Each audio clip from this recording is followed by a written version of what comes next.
Good news, everybody. I know a lot of you are worried about the skyrocketing inflation keeping you from putting food on the table and gas in your tank, but you have no reason to worry because according to President Biden, there is no more inflation. Before I begin today, I want to say a word about the news that came out today relative to the economy. Actually, I just want to say a number: 0. Today, we received news that our economy had 0% inflation in the month of July. 0%. Here's what that means. While the price of some things went up last month, the price of other things went down by the same amount. The result, 0 inflation last month, but people are still hurting, but 0 inflation last month. 0 inflation, 0, which sounds great. It just doesn't sound true. And Joe Biden has said plenty of things that aren't true. So then I looked into it a little bit. Turns out that wasn't just the sort of gaffe that we've come to expect from Joe Biden. That is the official line of the White House. 0 inflation, echoed by Vice President Harris. This work will mean more jobs, more job security, and better pay.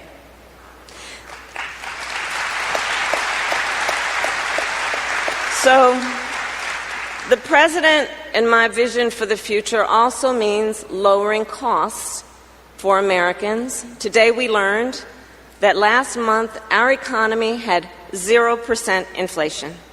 In July, we saw a drop in gas prices and a range of other goods like clothing and airfares and household appliances, which means more money in the pockets of working families.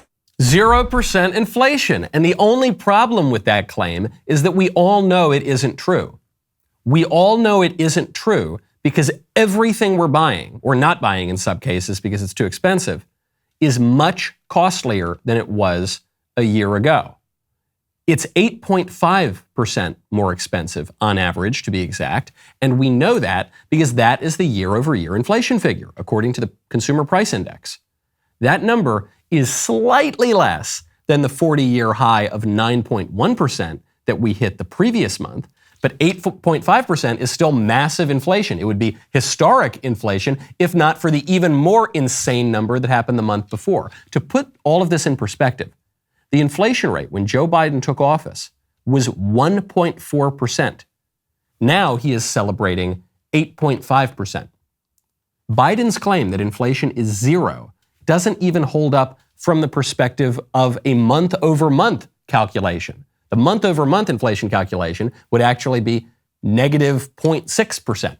And month-over-month inflation is a ridiculous figure to use. If everything I'm buying right now is 8.5% more expensive than it was a year ago, that is not a cause for celebration. That's not a cause for celebration that, well, at least it's not 9.1% more expensive. It's the classic Democrat playbook. Screw things up beyond recognition. Then when things in any way even slightly improve, claim victory. And then when people question your ridiculous claim, redefine all the words. So men are now women, babies are clumps of cells, and 8.5% is really 0. Who are you going to believe, Joe Biden or your own lying bank account? I'm Michael Knowles. This is The Michael Knowles Show.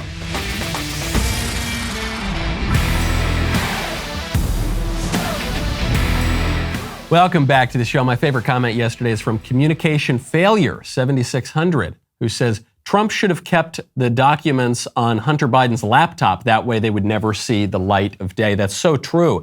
If instead of having whatever documents from the White House that Trump may or may not have had at Mar-a-Lago, if instead he had had Hunter Biden's laptop, if he had had all of Hillary Clinton's classified emails that were actually urgent, digitized, in real-time classified information, then the FBI would have had no interest in it.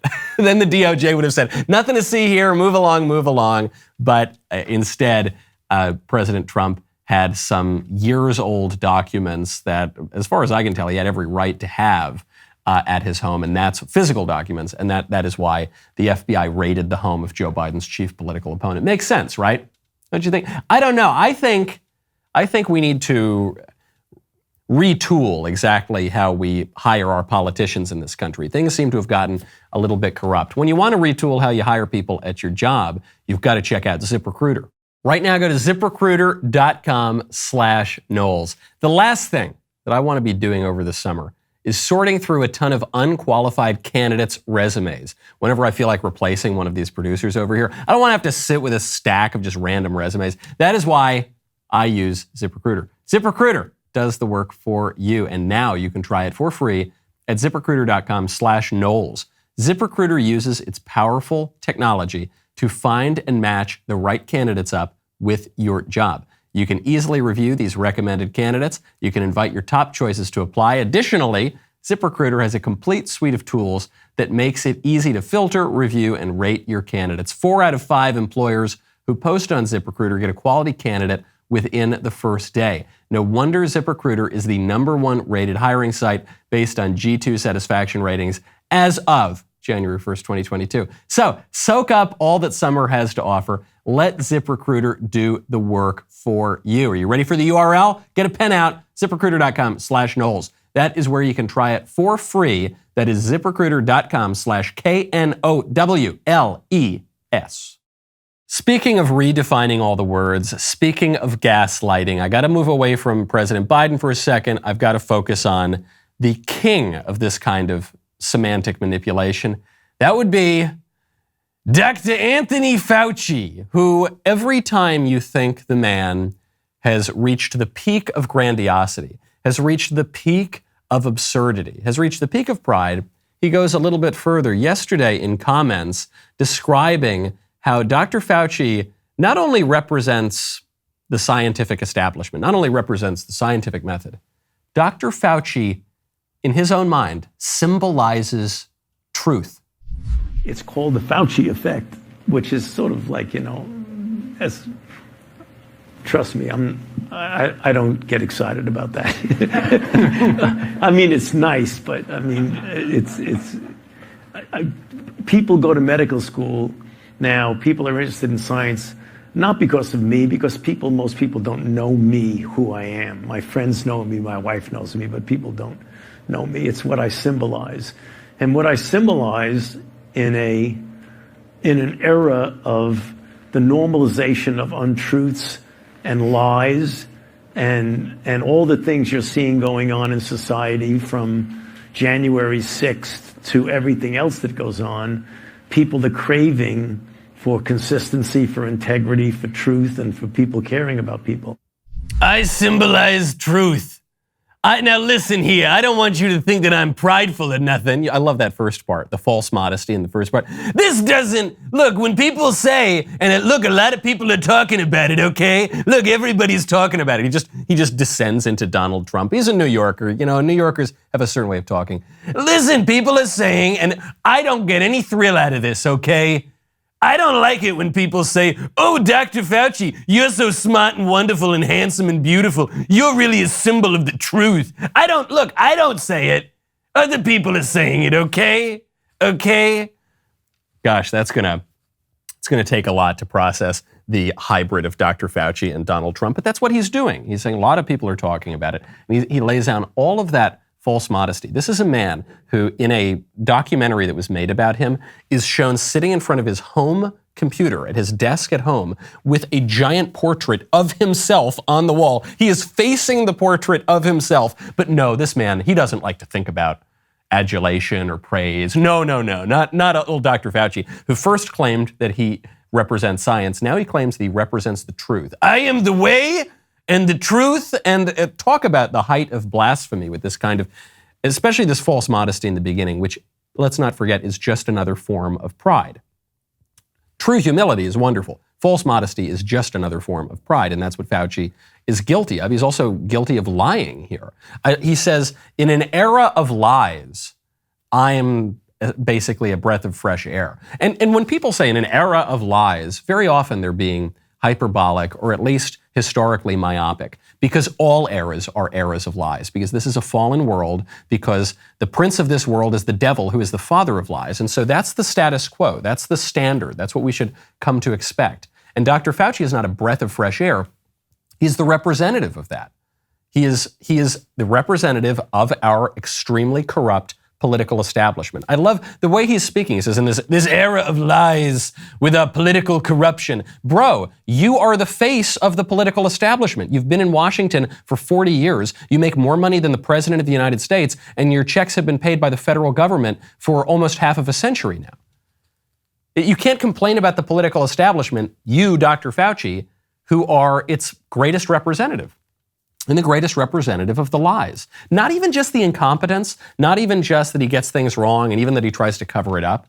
The outright lies. Don't forget, go all the way back to that first comment when he said, don't wear the masks. Masks are dumb. And then he comes out, 2 weeks later or something? He says, you have to wear the masks. And then here's the key. When he was asked to explain why he changed his mind, he said, oh yeah, I just told you all that masks don't work because I wanted to save the masks for my friend in the healthcare industry. But then I found out there's no mask shortage, so then I told you what I really think. That's not just getting something wrong. That's not just an error. That is a lie.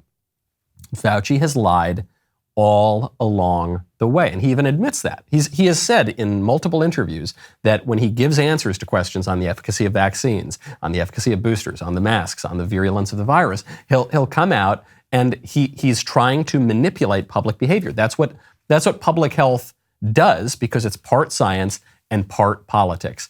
And however corrupt you think our political system is, I think it's become quite corrupt. Dr. Fauci is the symbol of that. He's not the symbol of science. He's not the symbol of truth. He is the symbol of the thing that he actually represents and works in and has for 40 years. And that would be our very corrupt political establishment. We got to fix it. When you want to fix your car, you know where you got to go? Rock Auto. Right now, head on over to rockauto.com, write Knowles in their How Did You Hear About Us box. Especially right now, it's important to go to Rock Auto.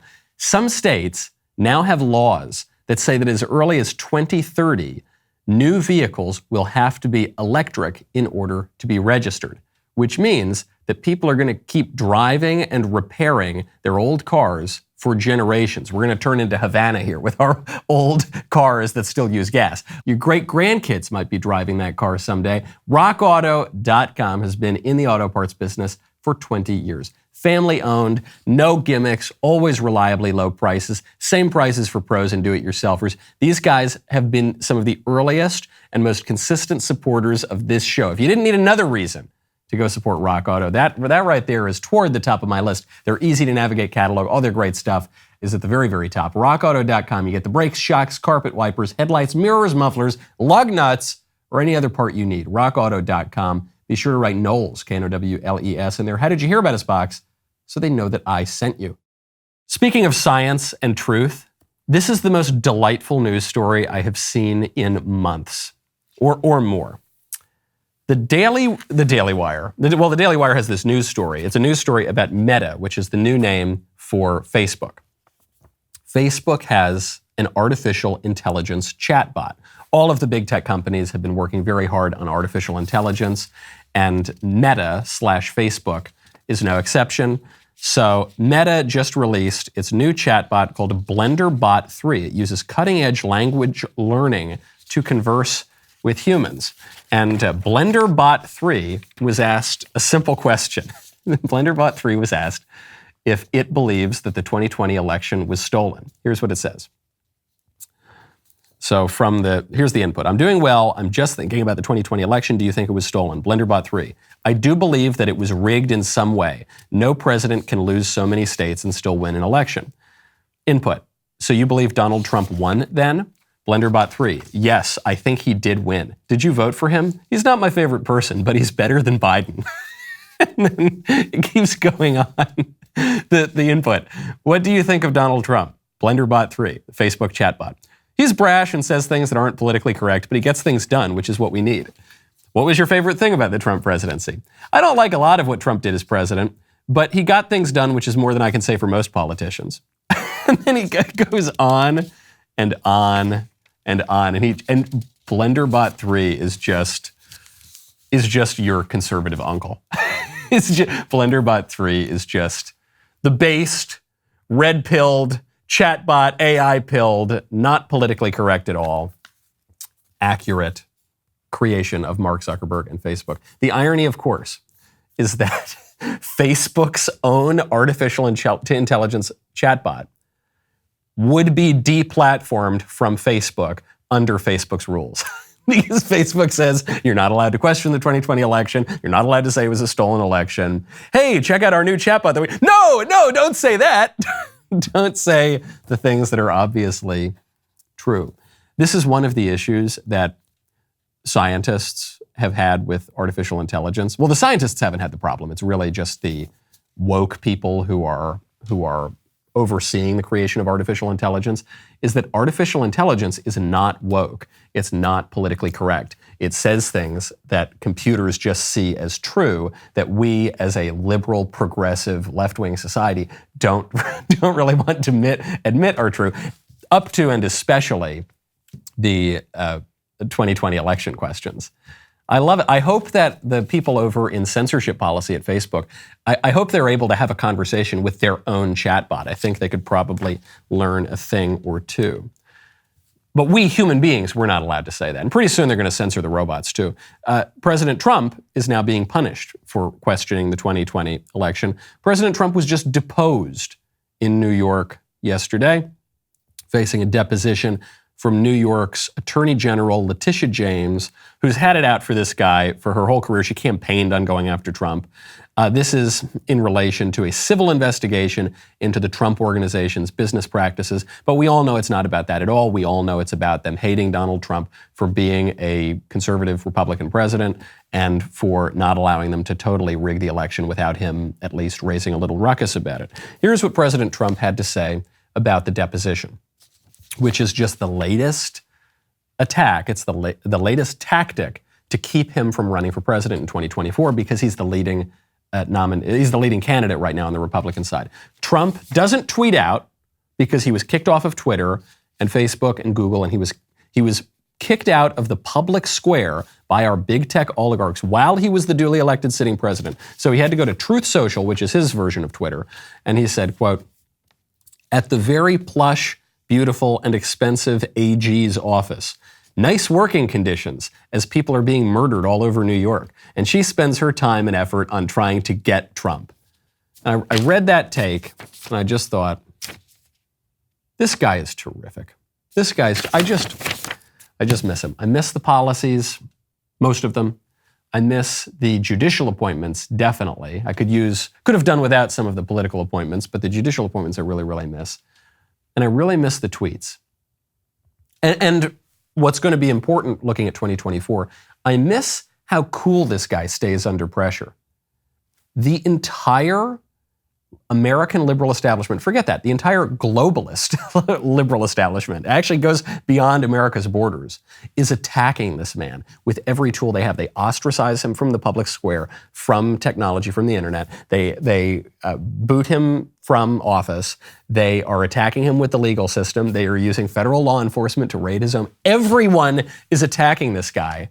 And his reaction is to just make jokes about how this attorney general is letting people get murdered in her city. But she spends all her time going after Trump. Look at these beautiful working conditions. That must be nice. Meanwhile, people are getting slaughtered in your town, you dum-dum. I just love it. It's so funny. And you have to make jokes about this. You have to make jokes when you realize how insanely rigged the system is against conservatives broadly and Republicans broadly, but especially against Trump, unlike anything we've seen against any Republican in my lifetime. I think more so than they went after Ronald Reagan, and they really went after Ronald Reagan, but more so they've gone after Trump. Even the chatbot knows it, okay? Even Facebook knows it in their artificial intelligence. Forget about the human beings who work there. I always thought the artificial intelligence robot at Facebook was Mark Zuckerberg, but no, it turns out they've actually made their own robot. So what does Trump do in the face of all of this? He goes to the deposition. They're attacking him on every front, on the Federal Records Act and some business practice stuff, and January 6th, and they're just trying to attack him from every angle. What does Trump do? He pleads the fifth. He says, I'm not going to say anything to you jerks because you're going to twist whatever I say as a way to incriminate myself.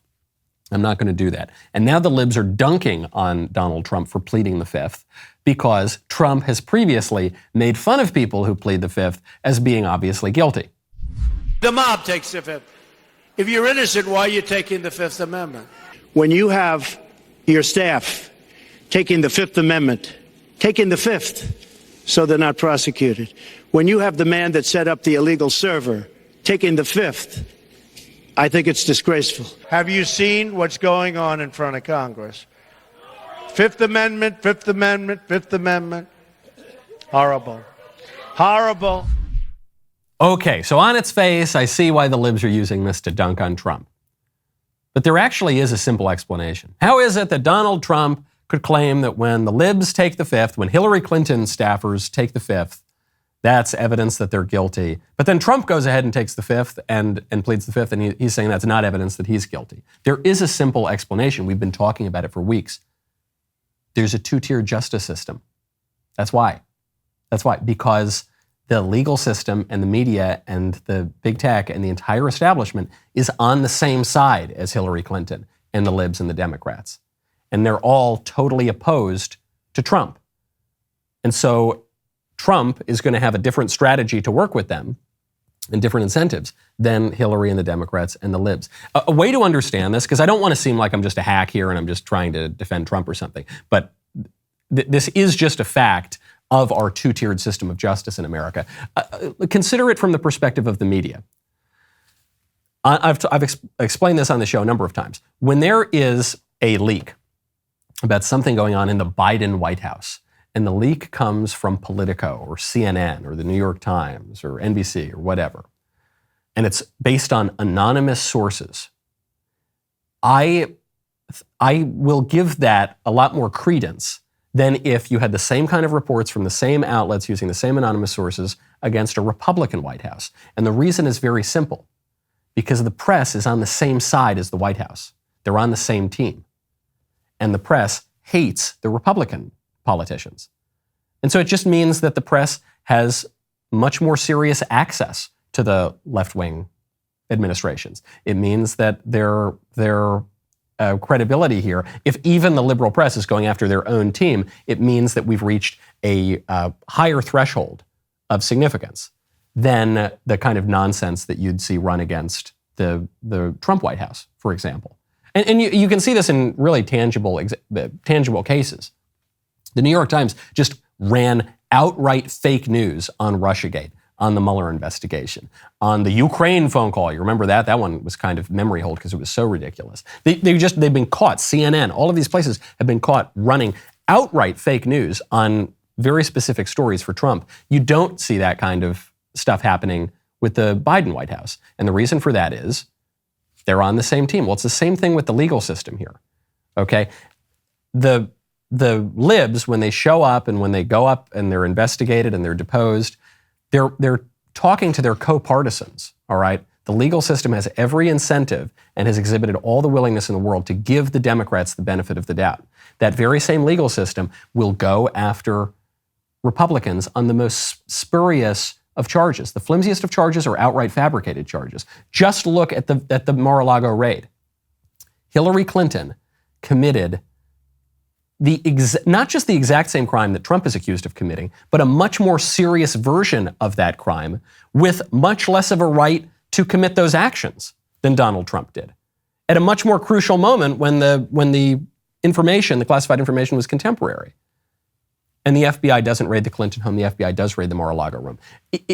The Mar-a-Lago residence. If you are going to acknowledge that there is a kind of two-tiered system of justice here, the grandma who goes to the Capitol Rotunda on January 6th gets the book thrown at her. She's in solitary confinement. BLM burns the country for 8 months. They get a slap on the wrist. Actually, Kamala Harris raises money to bail them out.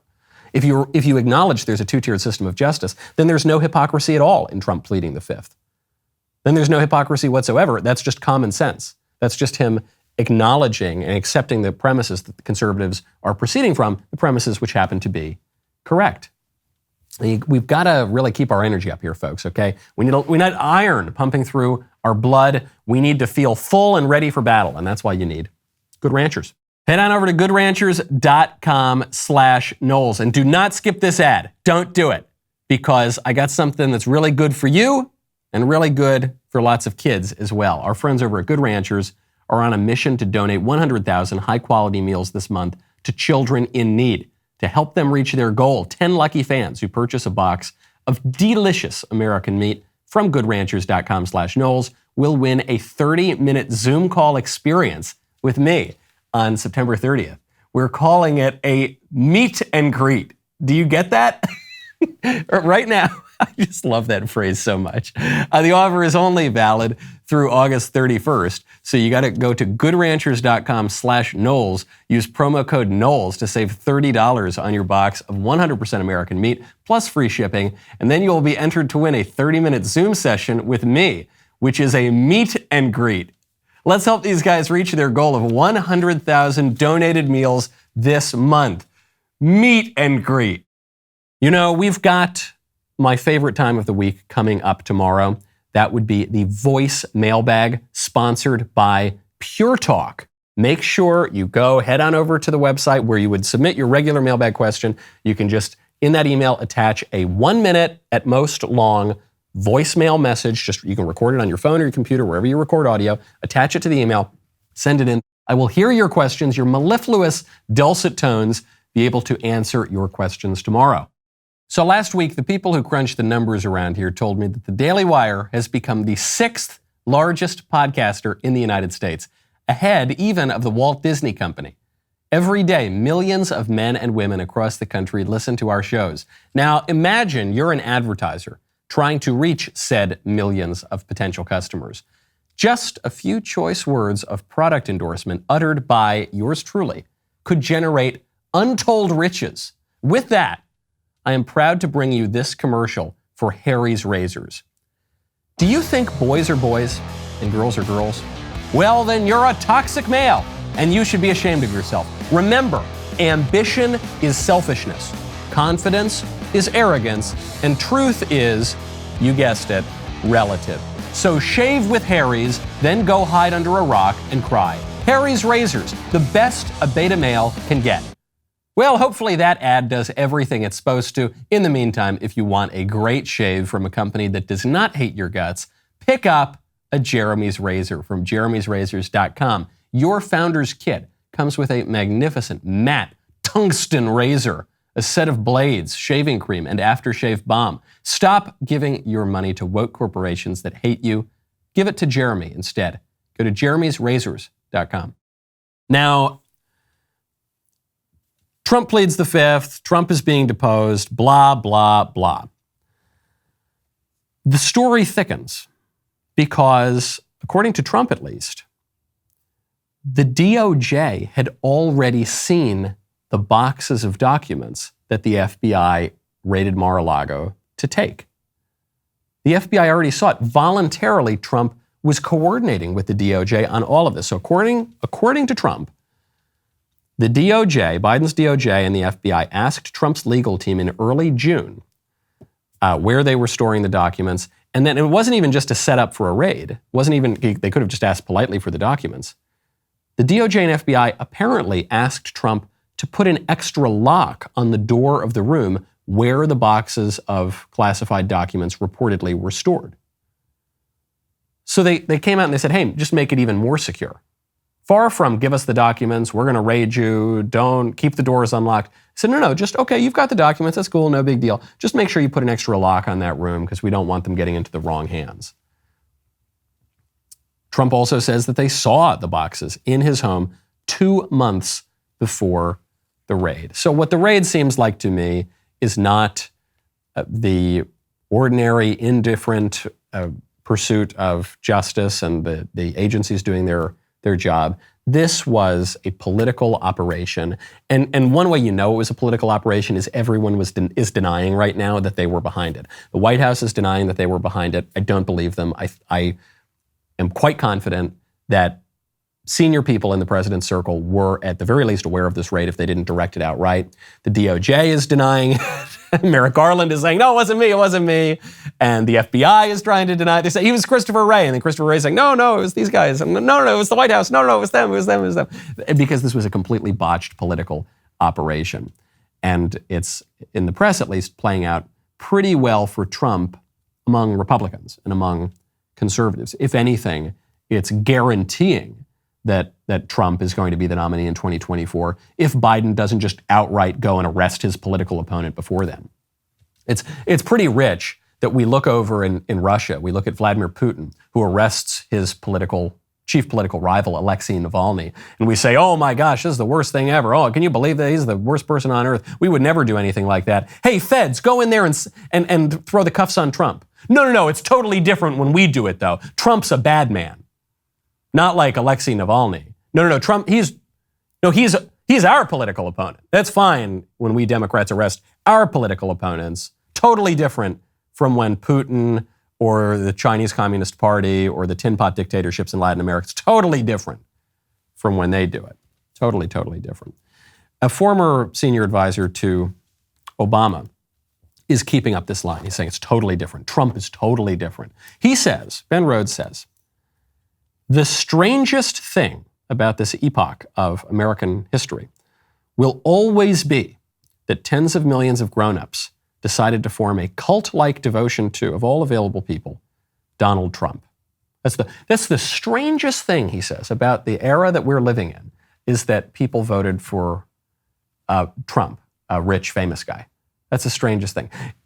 Not that we all of a sudden started pumping little children full of cross-sex hormones so that we could pretend that little boys are actually little girls. That's not the strangest thing. Not that we radically redefined marriage, the fundamental building block of society, from what it had been defined as always everywhere for all of human history until 5 minutes ago. No, that's not the strangest thing. Not that we voluntarily just got rid of our national borders and let millions of foreign nationals pour into our country every year. No, not that. Not that we just let the criminals off the hook. And we said the problem with our rising crime rates is we have too many police. We've got to abolish the police and let the criminals off the hook. And left-wing financiers would finance to the tune of tens of millions of dollars prosecutors who wouldn't prosecute crime, so that you have anarcho-tyranny as the law of the land, the lawlessness of the land in America. No, none of that's the strangest thing. The strangest thing is that people elected a rich, famous guy to office, because that's never happened before, right? Gosh, it's so weird. A celebrity became a popular politician? Boy. Boy, that's one for the history books. That hasn't happened since literally always ever, right?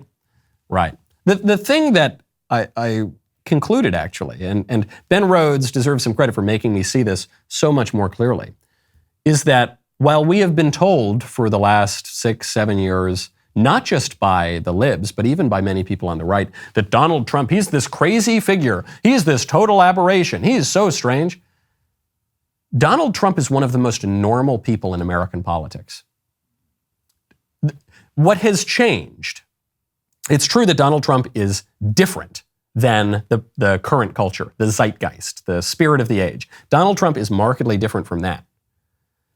The thing we should conclude is not that Donald Trump is the weird one. The culture is what is weird. The fact that we're transing all the kids, and that all the libs want to trans the kids, and even a lot of Republicans want to trans the kids. Asa Hutchinson, he's a Republican governor in Arkansas. He says he refused to sign a bill that would prohibit transing the kids. Even Kristi Noem up in South Dakota, before she reversed her position on this, she was presented with a bill that said, hey, in college sports, men shouldn't be able to compete in the women's leagues. And she balked. She said, I don't know. That's too much. She's considered a sort of conservative Republican.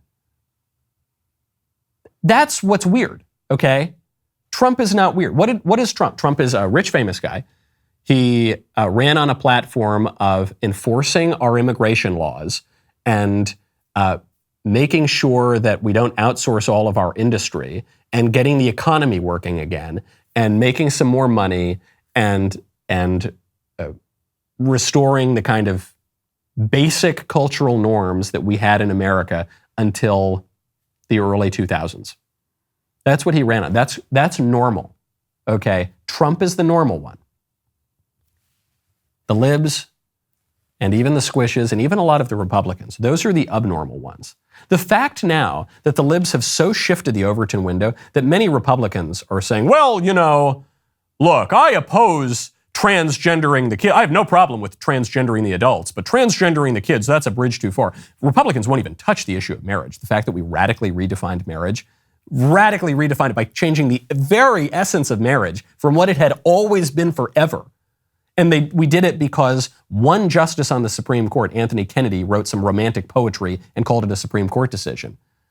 and you get this majority on the court in Obergefell, and now all the Republicans, they won't even talk about it.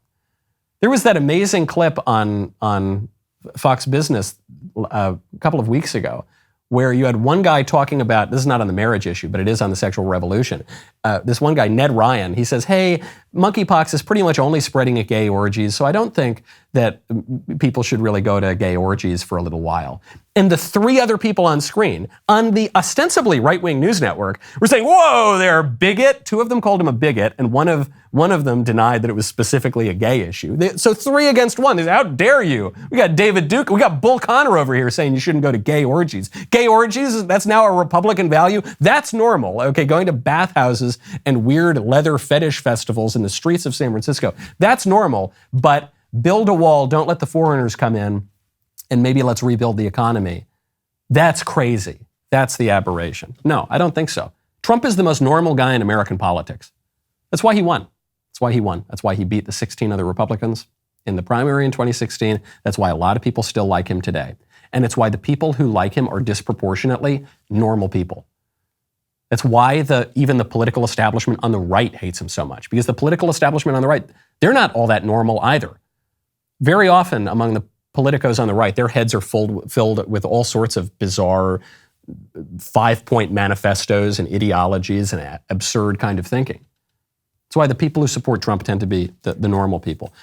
Now, there have been other political actors who have tried to channel this normal person energy, not the radical left or the radical right or the libertarian or the minarchist and the progressive socialist, just to channel that normal person energy. One of them who has tried to do it, I think totally unsuccessfully, is Andrew Yang. You remember Andrew Yang ran in the Democratic primary in 2020, and he never wore a tie, and he was going to be the kind of everyman who said, I'm beyond just the Democrat Party or the Republican Party. I'm my own. The problem in this country, he started to say then, and now he's really saying, is that these two parties don't represent us.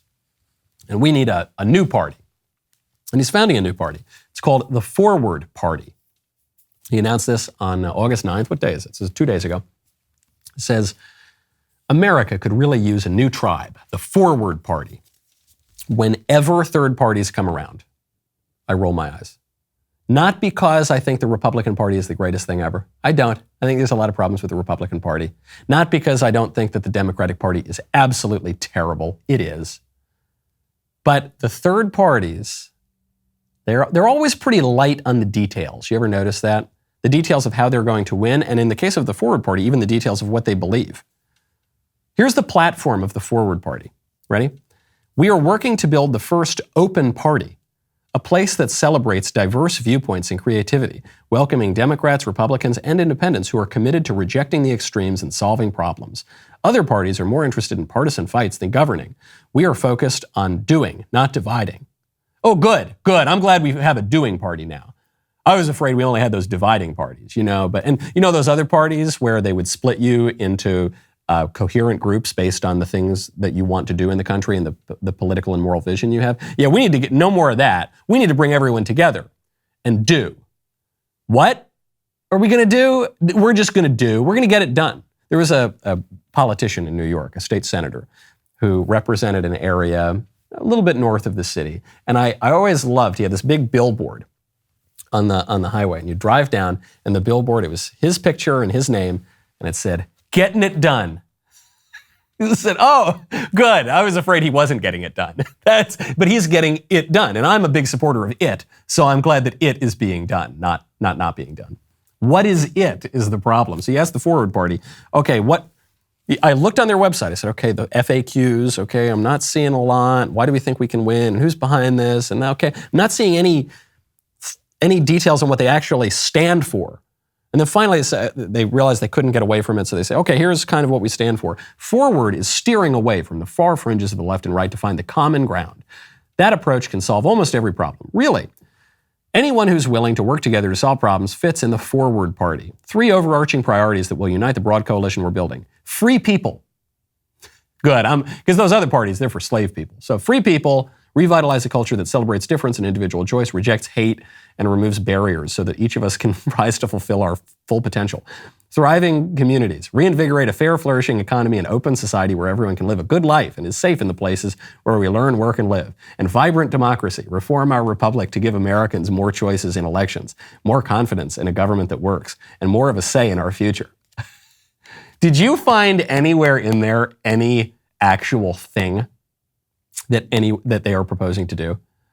This sounds like your liberal wine aunt who's just kind of spouting, who doesn't know, your kind of new agey cousin who just says random platitudes that don't mean anything. It reminds me, there was actually a movement about 10 years ago to do the same thing. It was called No Labels.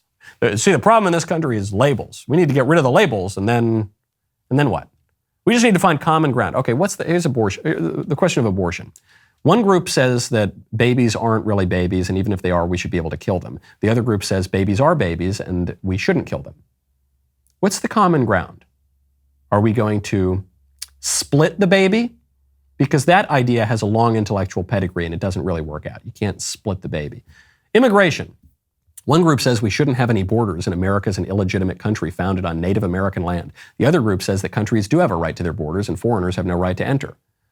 And so what are we going to do? We currently let 2 million illegals in. We're going to let 1 million in? That's how we're going to find common ground? One group says that the criminals are the victims and the victims have no rights on the left. On the right, we say, actually, victims do have rights and criminals are bad. We should put them in prison and we should have the police do that. What's the common ground? We let half the criminals out of prison? No. The problem in this country is not that we have labels and clarity. The problem is we don't have nearly enough clarity and we don't have nearly enough courage. The problem in this country is not that the two parties can't find common ground. The problem in this country is the left, okay? The leftist radicals and the cowards on the right. That's the problem. And the solution is to get a little courage on the right, get rid of all the dirty, rotten, yellow cowards, to quote Georgie Patton, get rid of the yellow, dirty, rotten cowards on the right who should be shooed away like rats, and you get some courage on the right, and then you beat the left. That's how you do. That's how you fix things. That's my vision of the Forward Party.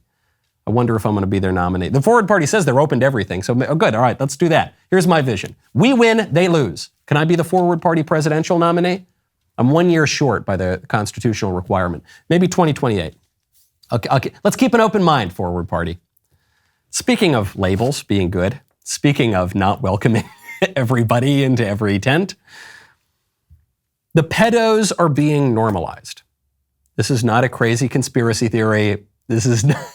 We've seen this creeping up in recent years, and the libs have always said, no, you Republicans, you're crazy conspiracy theorists. And then you remember there was that assistant professor at Old Dominion University, and that professor came out and said, look, we need to stop stigmatizing pedophilia. I don't even use that term. I call them MAPs, minor attracted persons. And then what did the libs tell us? They told us, no, MAPs, minor attracted persons, redefining pedos. That's a joke. It's a meme. It's a crazy right-wing conspiracy theory. Now we got another one. Licensed counselor and sex therapist, who Jenna Ellis is reporting works for the Pennsylvania government. I haven't seen a ton of news reports on that, but at the very least, a licensed counselor and sex therapist advocating on video for the poor oppressed pedos. I'm a licensed professional counselor and sex therapist in Erie, Pennsylvania. And today I want to talk about minor attracted persons. And I want to talk about minor attracted persons because they are probably the most vilified population of folks in our culture. And most folks are making incorrect assumptions about them without actually knowing much about them. And those assumptions create harm for an already marginalized population. You may have noticed that I'm using the term minor attracted persons, sometimes abbreviated to MAPS, instead of the more commonly used term pedophile. And I'm doing this because the term pedophile has moved from being a diagnostic label to being a judgmental, hurtful insult that we hurl at people in order to harm them or slander them. I also prefer person-first language that recognizes that any label we might apply to a person is only part of who they are. This is coming to a psychology department near you. This is coming to a mainstream media near you. We're not 10 years away from this being the term of art for pedos, minor attracted person. We're probably 2 years away, if that. They are now earnestly pushing for this. She makes one good point here. She says minor attracted persons are the most vilified people in society. That's true. That's true. Rightly so, obviously, for people who abuse children. But even the people who just have these desires and maybe don't act on them, they're vilified too. Of course they are. And she's saying that's wrong. It's wrong for a desire to be vilified. It's wrong for a person to be vilified for a desire.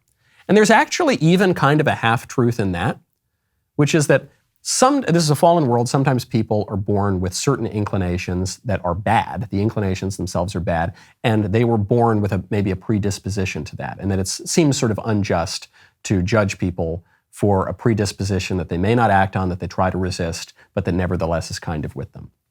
There's some truth to that. Okay. But she's wrong to say we shouldn't judge pedos. Not just people who abuse children, but even people who have the desire. Because what is at the basis of this is something that we have totally embraced as a society. It's not just the left that's embraced it, actually a lot of on the right have embraced it too. The idea that no desire can be wrong. No desire, actions can be wrong, but no desire can be intrinsically wrong. And the reason that we have adopted this is because the libs have completely inverted the moral order and the right has abandoned the moral order for a kind of moral relativism. Even people on the right will say, well, how do we define what's good? Your good might be my bad. Just that way, because we can't engage in any actual moral discussion. You do you, I'll do me. We have to all leave each other alone. And that's been the kind of consensus on the right for the past 2 or 3 decades. And it's completely incoherent. And it allows the libs, which have inverted the moral order, to get away with murder or pedophilia in this case. Desires can be bad because there's good and there's bad, and we, through our reason and through our moral conscience, can know something about what is good and what is bad. And we, in our political order, can create policies that discourage what is bad and encourage what is good. And we can have that clarity and we can define it, and we're not infringing on anybody's rights. Pedos don't have rights to the desire for young children. People don't have rights to things that are not reasonable and not for their benefit, okay? And so we have to be able to say that. I think a lot of people, even on the right, don't want to go that far. So everyone knows that it's wrong to be a pedo. Everyone knows that it's wrong to sexually desire children. But we're not willing to take on the premise that allowed that to take hold in the first place. That desire can be wrong in itself, and we have the right in politics, we have the obligation in politics to enshrine our vision of good and bad in standards and say, no, you don't get to do that. The other thing underlying this confusion here, this woman's bizarre rant, is the idea that desire is not changeable. And this comes from the gay rights movement in the 90s when they said, we're born this way. Sexual desire is really just sexual orientation. It's completely unchangeable. And if you even suggest that we in any way try to resist our desires, that this would be conversion therapy, and that's evil and that's terrible. Now, of course, they're changing their tune and they're saying not only is desire mutable, but even sex itself is mutable. That's why we chop people up and boys can be girls one day and then they can become boys again on the next day, and that's totally fine. So they've abandoned that, but you're still seeing that premise around, and a lot of people on the right have imbibed that premise, but that's not true. Desires can change, maybe not entirely, but anyone who's ever dealt with an addiction knows this. Let's say you're an alcoholic and you drink, the more and more you drink, the harder it is to not drink. The more intense your desire for drinking becomes. It's true of drugs, it's true of food, it's true of anything. It's true of sex, it's true of anything. And the more you engage in vice, the more vicious you become. The more you engage in virtue, the easier it is to engage in virtue. That's because these things are habits. And habits become easier the more that you do them, and they become harder to break the more that you do them. That's true on the good side, and that's true on the bad side. That's how desire works as well. And we've been told in our culture that you should never resist any of your desires. We've been told that repression is really bad. And repression and suppression of desires can be a very, very good thing, but that's not even the end stage, by the way. That's not even the conservative and Christian view of things. The conservative and Christian view is that we have these desires, and desires are properly ordered, all toward God. That desire in and of itself is not a bad thing, but because this is a fallen world, sometimes desires get perverted, even to the extreme perversion of pedophilia. And what we have to do is sublimate those things, kind of reorder them, recognize that our desires sometimes go in the wrong direction, and stop that and resist them going in the wrong direction and channel them toward that which is good, and ultimately toward the highest good, who is God. That's the way to actually deal with this. And I fear that conservatives are not willing to have that conversation, because they're going to have to get past a lot of the absolute detritus of the moral sloganeering, the immoral sloganeering and shallow idiocy that we've had to deal with in recent decades. That's the only way we're going to get through this, though. And just yelling and screaming about how the libs are normalizing the pedos and we need to pull out the wood chippers and the helicopter rides again, that's really not going to do it, because we're not taking on the fundamental problem, which is beyond the level even of just a certain policy or a certain definition in a textbook. It goes into a cultural level and to a moral level, and it would, if we could get there, it would restore a normal political order that is much more traditional in the United States that we had until just a few decades ago. Or has the culture shifted so far that we can't do that anymore? I don't know. Certainly hope we can make America great again. A lot of people are longing to make America great again. Will we have the clarity and the courage to do it? I hope so. Remains to be seen. I'm Michael Knowles. This is The Michael Knowles Show. See you tomorrow.